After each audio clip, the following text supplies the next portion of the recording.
आणि नाशिक शिक्षक मतदारसंघासाठी आज मतदान पार पडणार आहे आणि त्या अनुषंगाने टीडीएफचे उमेदवार भाऊसाहेब कचरे यांनी त्यांच्या कुटुंबियांनी औक्षण केलं।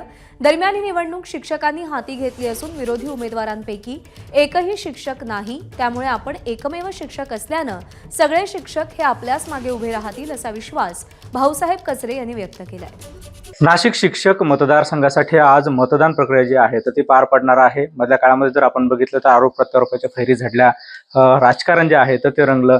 मात्र आज खरं तर मतदार राजा जो आहे तर तो आपला मतदानाचा हक्क जो आहे तो बजावणार आहे। आपल्यासोबत टीडीएफचे उमेदवार आहेत भाऊसाहेब कचरे सर कसं एकंदरीत या निवडणुकीकडे बघता? आता आपण औक्षण करून आपण मतदानाचा हक्क देखील बजावणार आहात, किती विश्वास वाटतो आपल्या विजयाचा?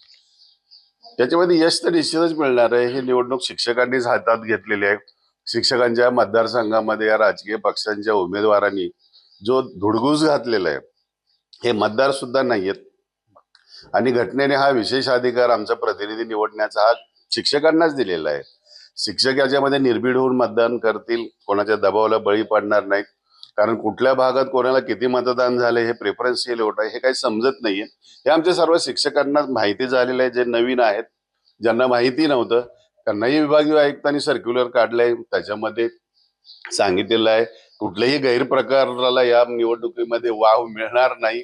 म्हणजे जे विभागीय आयुक्त आहेत ते अतिशय स्ट्रिक्टली याच्यामध्ये सगळं काही पाहत आहेत आणि ही निवडणूक सुरळीत पार पाडण्यासाठी। त्यामुळे शिक्षक हा मतदारसंघ शिक्षकांचा आहे, शिक्षकांसाठी आहे, शिक्षक चळवळ वाचवण्यासाठी आहे, शिक्षकांचे प्रश्न सोडवण्यासाठी आहे। हे त्यांच्या शिक्षकांनी मनोमन लक्षात आल्यामुळे ठरवलेलं आहे। अरे आपली हे कसं काय, ही घुसखोरी त्यांना थांबवायची आहे। मधल्या काळात जर आपण बघितलं तर साड्या किंवा नथ वाटण्याचे प्रकार समोर आले किंवा तसे आरोप देखील झाले काही, पण कित्येक शिक्षकांनी ते नाकारले, कित्येक शाळांनी त्यांना परत पाठवलं। हे आता मीडियावरती आलं नाही, कोणीतरी एखाद्याने स्वीकारलंय।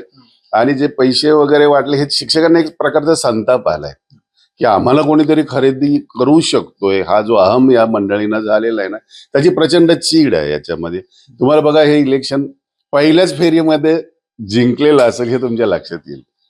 विश्वास वाटतोय म्हणजे एकंदरीत 100% डेफिनेटली, याच्यामध्ये कुठलीच शंकाच नाहीये। तर एकंदरीतच या ठिकाणी टीडीएफचे उमेदवार जे आहेत भाऊसाहेब कचरे यांनी आपल्या विजयाचा विश्वास हा व्यक्त केलेला आहे आणि मतदार राजा जो आहे तर तो कुठल्याही भूलथापांना किंवा आमिषाला बळी पडणार नाही असा विश्वास देखील त्यांनी व्यक्त केला। कॅमेरा पर्सन प्रसाद सह सुनील भुंगळ, एबीपी माझा, अहमदनगर। एबीपी माझा, उघडा डोळे बघा नीट।